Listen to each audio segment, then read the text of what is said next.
ఇక ఉమ్మడి కడప జిల్లాలో కడప రెడ్డప్ప గారి మాధవి, జమ్మలమడుగు సి భూపేష్ రెడ్డి, మైదుకూరు పుట్టా సుధాకర్ యాదవ్, పులివెందుల బీటెక్ రవి, ప్రొద్దుటూరు జీవి ప్రమీణ్ కుమార్ రెడ్డి తొలి లిస్టులో ఉండనున్నారు. ఇక ఇదే అంశానికి సంబంధించి మరింత సమాచారం మా ప్రతినిధి చంద్రమోహన్ అందజేస్తారు. చంద్రమోహన్.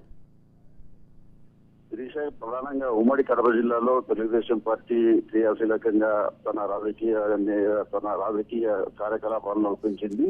ఈ నేపథ్యంలో ఎన్నికలు సమీపిస్తున్న నేపథ్యంలో అభ్యర్థులు ఎవరుంటారన్న ఉత్కంఠ అన్ని వర్గాల్లోనూ నెలకొంది. ప్రధానంగా తెలుగుదేశం పార్టీకి సంబంధించి ప్రతి నియోజకవర్గంలో కూడా ఒకరిద్దరు పోటీలో ఉన్నారు. ఈ నేపథ్యంలో ప్రస్తుతం ఈ మొదటి విడతలో 5 మందికి టికెట్ ఖరారైందనే ప్రచారం జోరుగా సాగుతుంది. ఈ నేపథ్యంలో జమ్మలమడుగు నుంచి మాజీ మంత్రి ఆదినారాయణ రెడ్డి అన్న కుమారుడైన భూపేష్ రెడ్డిని తెలుగుదేశం పార్టీ అభ్యర్థిగా ప్రకటించనున్నారని తెలుస్తోంది. దీంతో పాటు ప్రొద్దుటూరుకు సంబంధించి డాక్టర్ జీవి ప్రవీణ్ కుమార్ రెడ్డి తెలుగుదేశం పార్టీ ఇన్ఛార్జిగా ఉన్నారు. ఆయన పేరును కూడా ప్రకటించే అవకాశం ఉంది.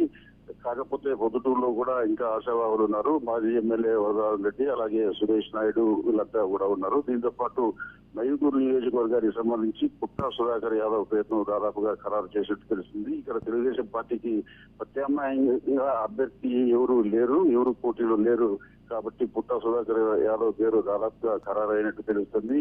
ఈ నేపథ్యంలోనే కడప అంటే ఉమ్మడి కడప జిల్లా కేంద్రమైన కడప నియోజకవర్గానికి సంబంధించి కూడా ఆర్ మాధవి రెడ్డి ని ఎంపిక చేసినట్లు తెలుస్తుంది. ఇక్కడ కూడా పలువురు అభ్యర్థులు పోటీలో ఉన్నారు. అయితే మాధవి రెడ్డికి ఎక్కువ అవకాశాలు ఉన్నాయి. ఆమె విస్తృతంగా ఇప్పటికే ప్రచారం చేస్తున్నారు. మాధవి రెడ్డి భర్త ఆర్ శ్రీనివాసరెడ్డి ఆయన పోలిట్ బ్యూరో సభ్యులుగా ఉన్నారు. ఈ నేపథ్యంలో గత కొద్ది రోజులుగా వారంతా కూడా కడప నియోజకవర్గాన్ని చుట్టేస్తున్నారు.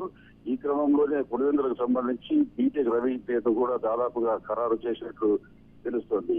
తెలుగుదేశం పార్టీకి సంబంధించి దాదాపుగా మొదటి విడతలో 5 నియోజకవర్గాలకు సంబంధించిన అభ్యర్థులను ప్రకటించే అవకాశం ఉంది.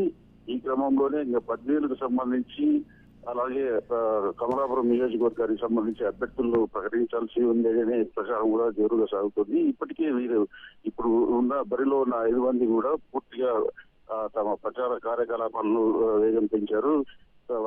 ప్రధానంగా వైఎస్ఆర్ కాంగ్రెస్ పార్టీ అభ్యర్థులు కూడా ప్రస్తుత ఎమ్మెల్యేలంతా కూడా తమ ప్రచారాన్ని జోరుగా సాగిస్తున్నారు. ఈ నేపథ్యంలో ఉమ్మడి కడప జిల్లాకు సంబంధించి రాయచోటి అలాగే రాజంపేట, కోడూరు నియోజకవర్గాలకు సంబంధించి తెలుగుదేశం అభ్యర్థులను ప్రకటించాల్సి ఉంది. వారిని కూడా ఈ వారంలోనే ఖరారు చేసే అవకాశం ఉన్నట్టు తెలుస్తుంది. మొదటి విడతలో మాత్రం జమ్మలమడుగు, ప్రొద్దుటూరు, మైదుకూరు, కడప, పులివెందుల నియోజకవర్గాలను ఎంపిక చేసినట్టు తెలుస్తుంది. వీరందరూ కూడా అభ్యర్థులంతా కూడా ఇప్పటికే తమ ప్రచారాన్ని ముమ్మరం చేశారు.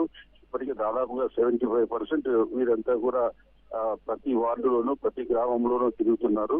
ఈ నేపథ్యంలో వీరికి పోటీగా ఉన్న అంటే ఈ స్థానాలను ఆశిస్తూ ఎమ్మెల్యే టికెట్ ఆశిస్తున్న వారు కూడా ఈ ప్రచారం చేసుకుంటున్నారు. అయితే దాదాపుగా వీరిని తెలుగుదేశం అధినేత ఫైనల్ చేసినట్లు తెలుస్తుంది. ఈ నేపథ్యంలో వారంతా కూడా తమకు దాదాపుగా టికెట్ ఖరారు అయిపోయినట్లు చెప్తున్నారు. ఈ క్రమంలో పోటీగా ఉన్నవారు కూడా ఇంకా తమకు అవకాశం వస్తుందనే ఆశాభావంతో ఉన్నట్లు తెలుస్తుంది శిరీష.